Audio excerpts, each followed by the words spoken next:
그러니까 최근 보이고 있는 이재용 부회장의 어떤 수감 생활의 모습. 근데 이게 오버랩이 되더라고요. 어제 정두원 의원도 이제 저하고 같은 심정인데 정두원 의원은 이제 감옥을 한 번 갔다 왔거든요. 근데 정두원 의원은 저보다 감옥에서 더 이 롤러코스터를 탔을 거예요. 왜냐하면 저는 형이 확정된 상태에서 들어갔기 때문에 감옥 생활 내에 밖에 생활의 변수로 내 생활에 충격이 오는 일은 없었어요. 다만 이제 나경원 의원과 재판이 붙은 게 추가 기소 뜰까 봐 이제 걱정을 하고 있었는데 그게 이제 무혐의로 끝났거든요. 근데 정두원 의원은 재판을 받고 있었잖아요. 맞아요. 유죄, 무죄, 무죄, 유죄 이게 왔다 갔다 하는 게 진짜 완전 사람 환장하게 만드는 거거든. 그러니까 1년 징역살이가 결국 그렇죠. 무죄가 됐는데 1년 징역살이가 저보다 컸었던 것 같아요. 어제 딱 보니까 마음에 안고 있던 징역의 돌의 무게가 나의 한 10배쯤 되는 것 같더라고. 딱 표정을 보니까. 근데 이제 트라우마인 거지. 트라우마죠. 그러면서 그러더라고. 정말 진중하게 아유 전체 형으로 봐갖고는 뭐 너무 약하게 나온 거 아니냐라고 하는 얘기를 하고 싶지만 막상 감옥을 살아본 심정에서 5년은 길지 않은 세월이기 때문에 뭐라고 얘기할 수 없습니다. 이러면서 조용히 싹 빠지더라고. 네. 근데 그렇게 징역은 사실 고통스러운 거. 네. 어제 이재용 부회장도 그랬대잖아요. 교도관과 생활지도계 교도관과 면담에서 오면 충격 때문에 교도관 그 교도소에서 무슨 사고가 발생할까 봐 이렇게 형을 받고 오면 이런 VIP들은 요주인물이죠. 면담을 해요. 면담을 하는데 상당히 낙담한 표정으로 네. 실망스럽다. 맞아요. 예.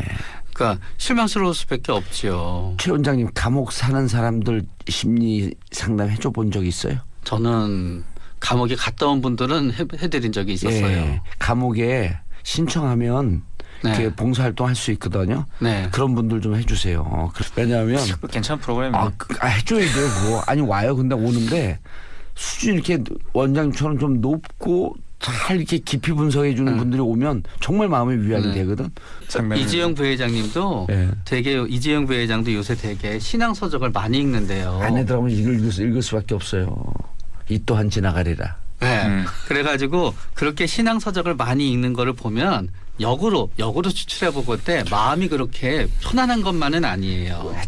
아니 마음이 편하겠어요. 편할 리는 없죠. 그럼요. 그러니까 제 생각도 그런데 마음이 편하다는 게 아니라 네. 이 사람은 이 지금 현재 벌어지고 있는 이 사건을 자기의 형벌이라고 생각한다는 거지. 그럼요. 후회한다는 거예요. 그러니까 내가 왜 재벌의 그때 자식으로 재벌의 자식으로 태어나서 음. 내가 왜 이런 아버지를 만나가지고 내가 왜 이런 기업에서 사실 내가 원하지도 않았던 이런 일을 해가지고 이렇게 됐을까 이렇게 생각할 수가 있다는 거죠. 왜냐하면 저는 그 청문회 나왔을 때 그 이재용 부회장이 증언을 했잖아요. 나와가지고 그때 자기 이야기 하나도 없었어요. 그게. 그러니까 그 표정이나 완전히 아바타 같았잖아요. 그러니까 말하는 방식이나 심지어는 그 말 몇 마디 하고 거기에서 어떤 표정을 짓고까지도 저는 다 미리 사전에 시나리오를 만들어가지고 짜가지고 나온 것 같았거든요. 제가 봤을 때는. 그렇게 했죠. 다 준비해갖고 변호사들. 저는 그런 것들도 보면은 굉장히 자기의 어떤 자아가 박탈되어 있는 상태잖아요. 그러니까 이재용 부회장은 계속 그렇게 살아왔을 거라는 거죠. 나는 내가 어디 있을까라는 질문을 계속 했을 것이고 역설적으로 저는 이 구치소 생활을 잘하면 아니 이제 뭐 감옥 생활을 잘하면 이재용 부회장이 자아를 발견할 수 있지 않을까 이런 생각까지 해요. 저는. 그래서 돌발 질문. 네. 감옥 사는 사람들이 제일 고통스러운 대목이 뭘까요? 돌발 질문. 아플 때. 땡. 이 교수님. 뭐가 들어오다 살짝 살짝 이야기해 줬는데 네. 사실 이제 감옥 나가면 뭐 할까죠. 그러니까 이 정도는 의원 같은 거 사실 그런 것 때문에 트라우마틱했다고 저는 생각해요. 제일 고통스러운 게 네. 사회에 돌아간 이후의 막막함. 근데 이재용 회장은 막막함이 있어요, 없어요? 막막함이 부분적으로만 있지요. 사실 그냥 돌아갈 원상복귀할 예를 수 들어서 있죠. 지금 형을 받으면 후계 승계 작업이 거의 마무리되는데 그게 다시 원점으로 돌아가나요? 승계 작업이 안 되나? 끝났죠 이미. 사회 나왔을 때 막막함이 없는 거예요. 저는 네. 감옥 살 때 사회 나오면 먹고 살 일이 당장 없었던 거예요. 네. 국회의원으로 돌아가는 건 말할 것도 없고 먹고 살 길이 없죠. 그렇다고 뭐 제가 방송을 하던 사람도 아니고. 그러니까 그게 제일 크죠. 근데 이 사람 막막함이 없는 거예요. 군 같은 경우도 군대 같은 제대 경우는 이후에 막막함. 제대 이후에 대체로 이제 뭐 대졸자들이 뭐 대학을 재학하다 오신 분들이야. 가면 복학하면 되니까. 마치 현역을 갔다 온 것처럼 얘기를 하네. 현역 갔다 왔어요. 근데 그래요? 예, 끌려갔다 왔죠. 어디 부대 소속이에요? 이기자 부대. 이기자? 저기 우리 그 때는 양평. 우리 때는 그렇게 뭐 좀 오. 문제가 되면요 나오잖아요. 말판을 속이는 것 같은데 약간. 아니 방해 출신 나오면은 아니? 바로 이렇게 영장이 나옵니다. 그럼 우리는 바로 갔어요. 강제- 노태우의 강제 징계. 강집은 아닌데 이것들이 이제 강집인데 강집이 아닌 척하는 거죠. 녹화 교육의 대상자. 그 아주 그런 게 있는 것 같아요. 그래서 그게 중요한 계모할 게 때 아니라 저런 분들은 B 플러스예요. 왜 그런지 아세요? A 플러스는 다 감옥으로 가고 B 플러스는 군대로 가고. 아니 근데 예전에는 감옥에 갔다 오면 군대를 안 갔는데 나중에는 갔다 와도 이제 군대를 보내는 걸로 바뀌었어요. 그래가지고 상당히 참 어려운 시절을 살았죠 제가. 근데 어쨌든 군대로 갔다 오고 감옥 갔다 오는 군대를 거예요. 다 가야 되는 문제세요. 재수 더럽게 없는 지금 세대죠 우리가. 징역은 얼마 살았는데요? 오늘 저는 몇 개월 살았는데. 그럼 또 군대 그게 갔어요? 군대 또 간 거죠, 그러니까. 보통 그러면 한 2개월 살면요, 집행유예 때리면 그냥 몇 개월 살다 나오면 네. 군대를 안 가는 예. 것이었어요. 그래서 우리는 보통 이제 군대 가기 전에는 뭐 미문안을 간다든가 이렇게 해가지고 이해를 저런 했죠. 분들 뒤로 자빠져도 코가 깨진다는 거예요. 뒤통수가 깨지는 게 예. 아니고. 그런 걸 이제 영어로는 게팅 라운드라고 그럽니다. 헤매다가 갔다는 이야기인데. 예. 어쨌든 저는 그래서 이재용 부회장은 감옥 스테이를 하고 있다는 생각이 들어요. 예. 감옥 스테이. 다시 말하면 약간 템플 스테이처럼 지금 약간 서민 체험하고 있는 느낌일 것 같고 오히려 이제 역설적으로 말한다면 물론 본인이 이제 자유가 없고 감옥에 갇혀 있고 그러니까 불편한 점도 있고 이걸 또 5년이나 해야 되나 이런 생각을 할 수도 있겠지만 또 한편으로는 의외로 이제 이런 것도 해볼 만하네 이런 생각을 할 수도 있다는 거죠. 그래서 이제 보충을 하면은 제가 볼 때 이재용 부회장이 감옥에서 그래도 잘 견디는 거는 일단 원래 좀 규칙적이었던 분이라는 느낌을 받아요. 그리고 자기가 무척 그렇죠. 그 개인적으로 아주 자의식이 강하고 자기 생활을 자기가 직접 하려고 네. 하는 그런 경향으로 많이 보이잖아요. 네. 네. 그리고 한마디로 나서 바른 생활맨이죠. 네. 바른 쭉 생활맨. 보다가 보면은 이게 되게 수능적인 분이세요. 뭔가 하면 우리가 이제 심리 검사하면 MMPI라는 검사 이제 PD라는 지수가 있는데요. 네. 그 PD가 PD야 NL이야 여기요. MMPI라는 검사에 이제 MMPI. PD라는 지수가 있는데 PD가 70점 이상이면은 막 가만히 있질 못하고 충동적이고 조금만 이라도 화를 내고. 네. 오. 근데 이제 PD가 한 60에서 65 정도면 상당히 적극적이에요. 오. 그러니까 감옥과 같이 본인의 활동을 제한하면 견디지를 못해요. 저는 PD가 몇 점쯤 나와요 그럼? 좀 해보진 않았지만 낮진 않으실 것 같아요. 상당히 높을 것 그런데 같은데. 이 PD 점수가 40점 이하가 되잖아요. 네. 그러면 자발성이 굉장히 떨어지는 분이세요. 그럼 저 한 30점 될 것 같은데? 전 자발성이 없어야 해. 맞아요. 네. 그래가지고 맞아요. 끄떡끄떡 거리잖아요. 네. 밖에 있을 때 재벌의 회장으로 살 때는 또 거기에 맞춰서 굉장히 이제 수능하는 거예요. 부회장이었을 때는. 예. 그러나 그 수능이 사실 이제 문제를 만들었던 거예요. 왜냐하면 본인이 처음에 내가 저 지배구조의 정점에 오르게 되면은 내 의지를 관철할 거라는 마음이 항상 있었지만 예. 막상 본인의 선택권이 있었을 때는 가신들의 조언을 따르다가 보니까 일이 이렇게 된 거고요. 예. 또 감옥의 교도소에 있으면서는 교도소의 규칙에 또 잘 순응하는 거예요. 그렇기 때문에 만약에 무척 긍정적인 삶을 사시는 분이네. 어떤 점에서는 긍정적인 삶을 살아야 되지만 만약에 긍정적인 삶을 사는 거라고 할 수도 있지만 결국 선택의 기로에 있어서는 이분들의 어려움은 뭔가 하면은 모든 안 해요? 선택이 나의 선택이라고 하지 않게 되는 부분이 그냥 있기 때문에 객관적 상황에 맞춰가는. 그렇기 때문에 저는 이재용 부장이 예. 이 지금 쭉 수감 생활을 하면서 제일 후회가 되고 제일 화가 나는 게 하나 있다 그러면은 왜 그때 내가 그 사람들의 말을 들었었을까? 그거지. 만약에 내가 네. 그때 최순실의 이런 거에 있었을 때 내가 이재용 부장이 실제로 거기에 대해서 거부하는 생각을 가졌든지 아니든지 간에 인간은 자신의 실수를 인정하고 싶지는 않잖아요. 그렇죠. 그러니까 아마 본인이 증언을 했듯이 예. 최순실한테 본인이 최순실에 대해서 일정 거리를 두고 싶었다고 본인은 믿을 거고 어쩌면 그게 진실일 수도 있다고 가정하게 되면은 예. 그 부분에 대해서만은 매일 잠을 자면서도 후회를 갖다 할 거예요. 내가 그때만큼은 지분을 조금 손해보는 한이 있고 승계 과정이 조금 어려움이 있더라도 내가 가신들의 말을 듣지 않고 예. 내 의지대로 했었어야 되는데 라는 점 하나만큼은 계속 이 수감 생활이 끝날 때까지는 후회할 것 같아요. 후회한다. 그거를 제 상황에 빗대보면 내가 그때 왜 검찰에 나갔을까? 검찰에 왜 BBK 이 문제를 당해서 하라 그랬을 때 왜 했을까? 왜 받아들였을까? 이런 후회가 돼야 되는 거거든요. 근데 저 같은 경우는 이 또한 운명이다 이렇게 받아들여지던데. 네. 그러나 또 그래서 제가 이 수능 점수가 그 PD 점수가 낮은 것 같아요. 맞아요. 예. 그러나 이재용 부회장도 아마 그렇게 후회를 하면서 또 이렇게 합리화를 할 거예요. 예. 결국은 이재용 부회장이 후계자가 된 이유 중에서는 이재용 부회장이 어떤 예. 굉장히 본인이 잘해서도 있을 수 있고 본인이 어떤 여러 가지 점이 있을 수 있지만 결국은 그 아버지가 보기에 이재용 부회장이 굉장히 수능적이었기 때문에 이게 주어진 거였거든요. 예. 그러고 나서 결국은 아버지가 정해놓은 어떤 후계에 대한 구도를 갖다 받아들임으로 인해서 최소 비용에 최대의 많은 지분을 받을 수 있는 구조를 본인이 크게 받아들였기 때문에 본인이 후계자가 된 거지. 예. 만약에 그거를 그때부터 반대를 하고 자기 뜻을 내세우게 되었으면은 후계자에게는 좀 더 어려워졌겠지요. 그렇기 때문에 결국 이거는 동전의 앞뒷면 같이 또 본인도 그렇게 생각하다가 그때는 그럴 수밖에 없었어라고 생각하겠지요. 그래서 그 생각이 계속 왔다 갔다 할 거예요. 예. 내가 왜 그때 그랬을까 하다가 큰 그림을 보면 그때는 그럴 수밖에 없었어. 내가 또 왜 그랬을까 하다가 큰 그림을 보면 그때 그럴 수밖에 없었어. 하다가 보니까 그 괴로운 감정을 갖다 부정하기 위해서는 내가 이 감옥 생활이 괴로운 게 아니야라고 스스로 자기가 예. 자기를 갖다 일종의 속이고 혹은 밀어붙여야 되거든요. 예. 그러기 위해서는 수감 생활을 더 잘해야만 되고 잘하는 모습을 남에게 보이면서 그 모습을 자신한테 투영하면서 이거를 견디고 있는 걸지도 몰라요. 결국 이게 이제 그 오너 경영의 문제점이죠. 그러니까 이제 이건희 부회장 같은 아니 경우 이건희 부회장이 아니라 이재용 부회장이요. 참 이재용 부회장이 심리로 가자니까. 이건희 이재용 장 헷갈리는데 어쨌든 이재용 부회장. 예.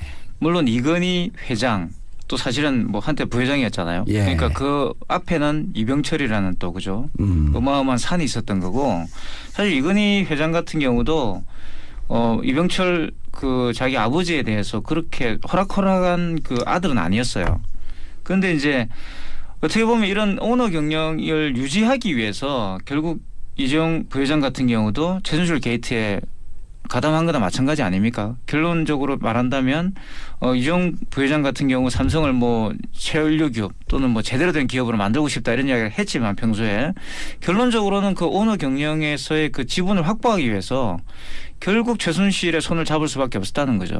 이게 어떻게 보면 이재용 부회장의 문제이기도 하지만 동시에 오너 경영이 가지고 있는 어떤 한계 같은 걸 보여주는 상황이라고 저는 봐요. 그러니까 기업을 제대로 만들어 보겠다고 했던 사람이 왜 자기가 그렇도록 싫어했던 아버지의 길을 갈 수밖에 없었던가. 예. 이게 저는 이 사건이 이야기해 주는 교훈이라는 생각이 들어요. 저는 요거 보고 있으면은 예. 영화 인셉션이 또 생각이 날 때가 있어요. 예. 그러니까 꿈의 꿈으로 들어가는. 네. 사실 이건희 회장은 예.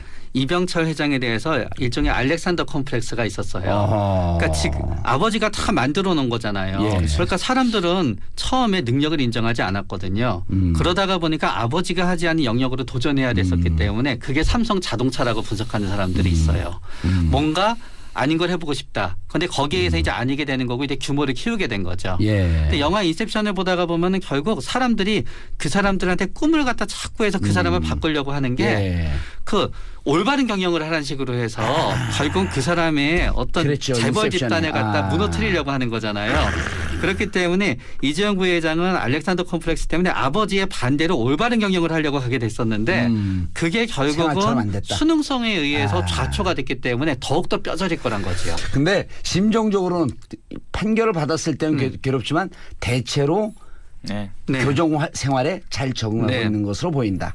네. 법은 만인 앞에 평등해야 합니다. 그리고 법의 판결을 받은 이재용 부회장도 수용하면서 열심히 네. 사셔야죠. 맞아요. 예.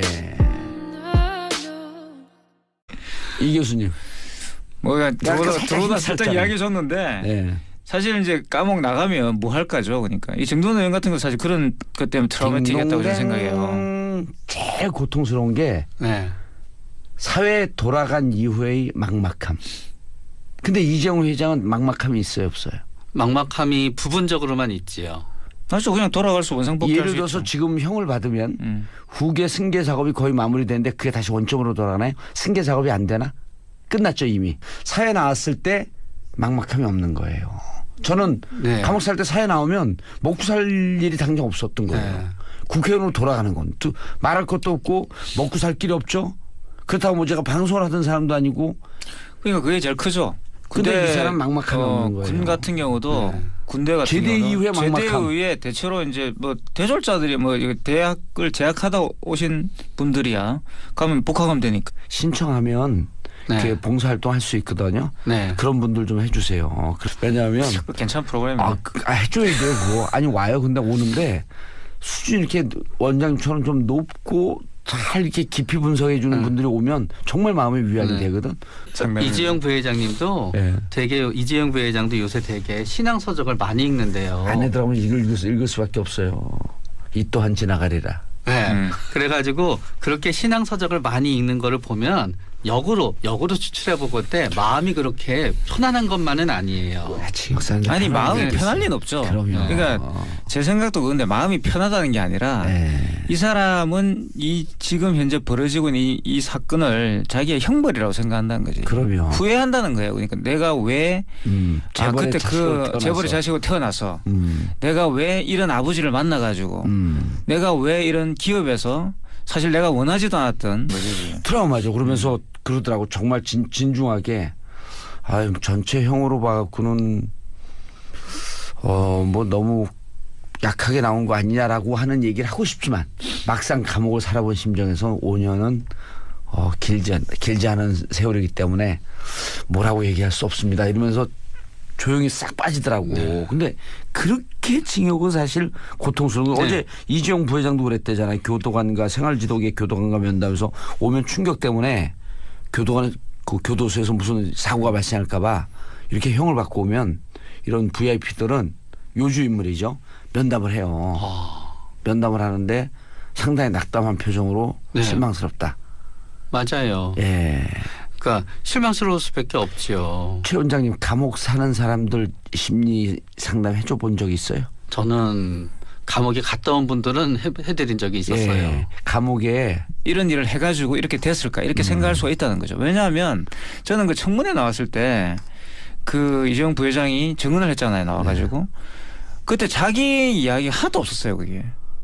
그러니까 그 표정이나 완전히 아바타 같았잖아요. 그러니까 말하는 방식이나 심지어는 그 말 몇 마디 하고 거기에서 어떤 표정을 짓고까지도 저는 다 미리 사전에 시나리오를 만들어 가지고 짜가지고 나온 것 같았거든요. 제가 봤을 때는. 그렇게 했죠. 다 준비해갖고 변호사들하고. 저는 그런 것들도 보면은 굉장히 자기의 어떤 자아가 박탈되어 있는 상태잖아요. 그러니까 이재용 부회장은 계속 그렇게 살아왔을 거라는 거죠. 나는 내가 어디 있을까? 라는 질문을 계속 했을 것이고 역설적으로 저는 이 구치소 생활을 잘하면 아니 이제 뭐 감옥 생활을 잘하면 이재용 부회장이 자아를 발견할 수 있지 않을까 이런 생각까지 해요. 저는. 그래서 돌발 질문. 네. 감옥 사는 사람들이 제일 고통스러운 대목이 뭘까요? 돌발 질문. 아플 때 땡. 그러니까 최근 보이고 있는 이재용 부회장의 어떤 수감 생활의 모습 근데 이게 오버랩이 되더라고요. 어제 정두원 의원도 이제 저하고 같은 심정인데 정두원 의원은 이제 감옥을 한 번 갔다 왔거든요. 근데 정두원 의원은 저보다 감옥에서 더 이 롤러코스터를 탔을 거예요. 왜냐하면 저는 형이 확정된 상태에서 들어갔기 때문에 감옥 생활 내에 밖에 생활의 변수로 내 생활에 충격이 오는 일은 없었어요. 다만 이제 나경원 의원과 재판이 붙은 게 추가 기소 뜰까 봐 이제 걱정을 하고 있었는데 그게 이제 무혐의로 끝났거든요. 근데 정두원 의원은 재판을 받고 있었잖아요. 맞아요. 유죄, 무죄, 유죄 이게 왔다 갔다 하는 게 진짜 완전 사람 환장하게 만드는 거거든. 그러니까 1년 징역살이가 결국 그렇죠. 무죄가 됐는데 1년 징역살이가 저보다 컸었던 것 같아요. 어제 딱 보니까 마음에 안고 있던 징역의 돌의 무게가 나의 한 10배쯤 되는 것 같더라고. 딱 표정을 보니까. 근데 이제 트라우마